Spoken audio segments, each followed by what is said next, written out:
Hello, I'm Chuck Emmert with the Arizona Game and Fish Department. We're walking on a patch of land right now that's on the very edge of development in the Phoenix metro area. You know, many times when we move into a new home, we end up sharing the land with wildlife that has existed here long before us. The department has produced this tape to show you what to expect and how to coexist with native wildlife near your home, wherever you may live. It will also show you what to do if you encounter nuisance wildlife near the place you live. As urban Arizona continues to grow and human population expands, more open space will continue to be developed.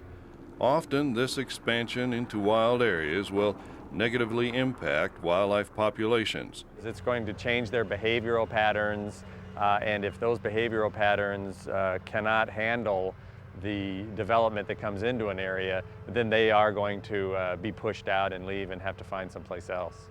As humans, we are part of the natural world and cannot be separated from it. For the good of the environment and all of the living beings within it, we need to learn to tolerate and coexist with wildlife. Man, they're incredible. Look at, is that hair that's coming off of them?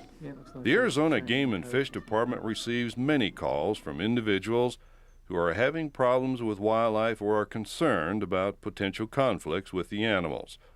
In order to resolve wildlife conflicts, we must first try to understand the natural behavior of wildlife.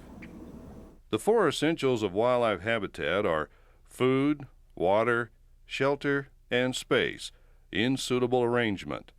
Wherever these essentials occur, you will find various forms of wildlife. These essentials are affected whenever human intervention occurs. For example, when a tract of desert is used to build a housing development, most of the native landscape will be replaced with structures and roadways. Due to all of the commotion, most of the resident animals will initially be driven out. However, when the dust settles, some of the wildlife will return. The landscape may be drastically changed for these animals, but as long as the four essentials for wildlife habitat remain, animals will continue to reside there. With open spaces rapidly disappearing, many builders and communities are developing areas specifically with wild animals in mind. Often, these developments have travel corridors, such as washes, greenways, golf courses, and preserves that allow wildlife to move about without barriers, such as walls and fences. If you are looking to move into a housing development that is designed for wildlife or is adjacent to open space, you must decide if you can live with that wildlife. If they're going to live in a nice place like this and the wildlife is going to be there, they need to recognize their responsibility in being responsible neighbors, not only to their human neighbors, but to the wildlife neighbors as they come through the area. The first step in dealing with nuisance wildlife is to determine what is attracting that wildlife to your area. Is the attractant food, water, shelter, or space? Oftentimes, food is the main attractant. Without a doubt, the number one cause for nuisance animal problems is deliberate feeding by people. Wildlife is equipped with the natural means to survive in the wild. Actively feeding wildlife does not do the animals any favors. What might end up happening if we start to feed and we think we're doing the animal a big favor is we could end up loving that animal to death. In many cases, the animal will become a chronic nuisance or danger and have to be dispatched.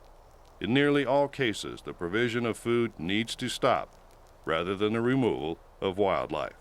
Deliberate feeding of a wild animal is never a good idea. This will lead to negative modification of natural wildlife behavior. The animal will lose its natural fear of humans and may continue to be a nuisance. The animal will become dependent on human handouts instead of food that it would naturally be eating. This can negatively impact the health of the animal because it will not be getting the proper nutrients. The animal will teach its offspring to rely on people for food. Even if a nuisance animal leaves one urban area, it will seek out other populated areas because of the easy food. Nature provides wildlife with food. Wildlife does not need humans to provide food. If you are not actively feeding a nuisance animal, see what is in your yard that is attracting the animal. Many times you are providing food for the animal without even knowing it. For example, a bird feeder might not be feeding just birds. Many other species of animals will eat seed that falls to the ground.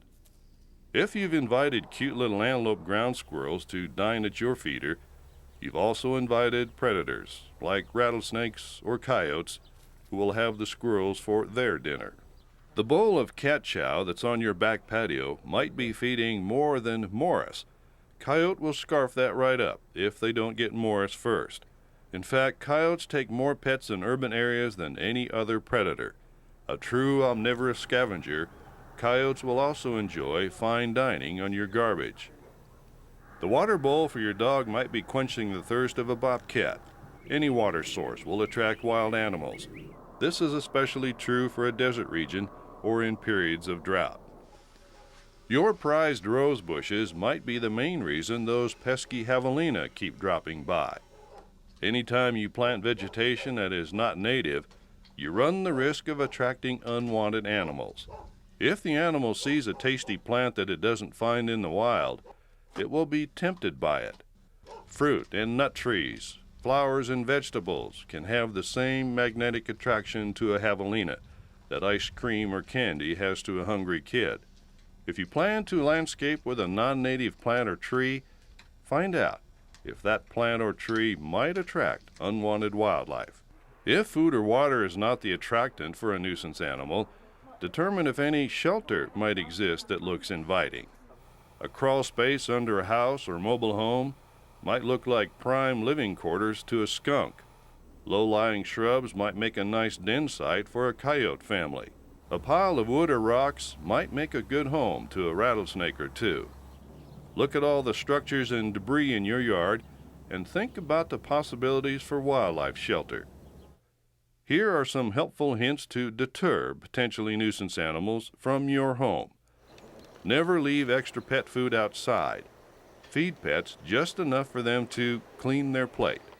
Store all garbage securely and eliminate odors. Wrap smelly items in plastic bags before putting them in your trash can.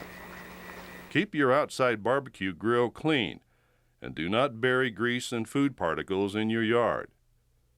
If you have a compost pile, use non-food items. Sprinkling lime on the heap will assist in breaking down the material and will reduce odors. Keep birdseed and water off the ground and out of reach. Select a feeder with a spill pan to catch falling seeds.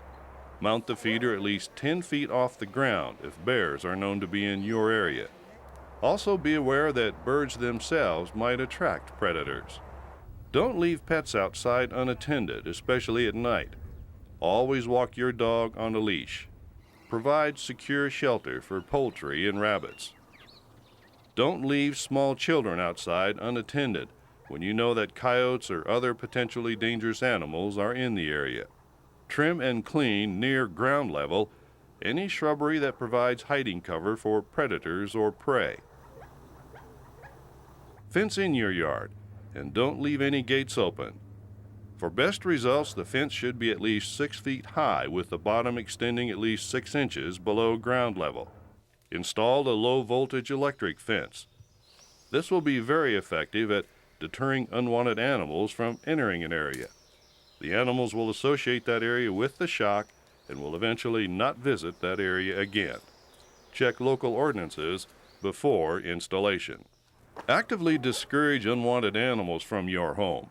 Don't be submissive in your behavior. A wild animal will nearly always yield to a human.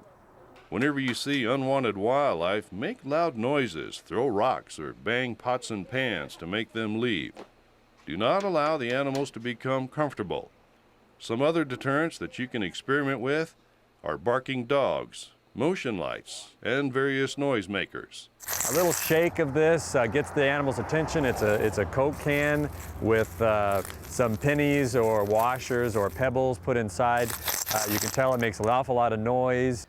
If an animal isn't comfortable in an area, it's not likely to hang around.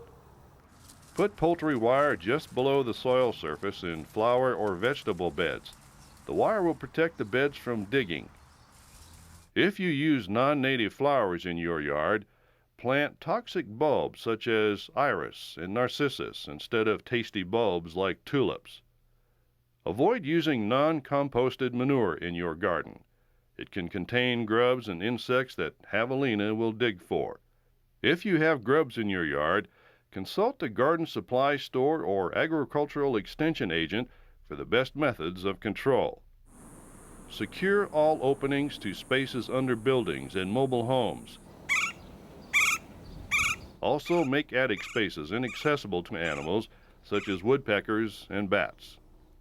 Most importantly, do not feed wild animals.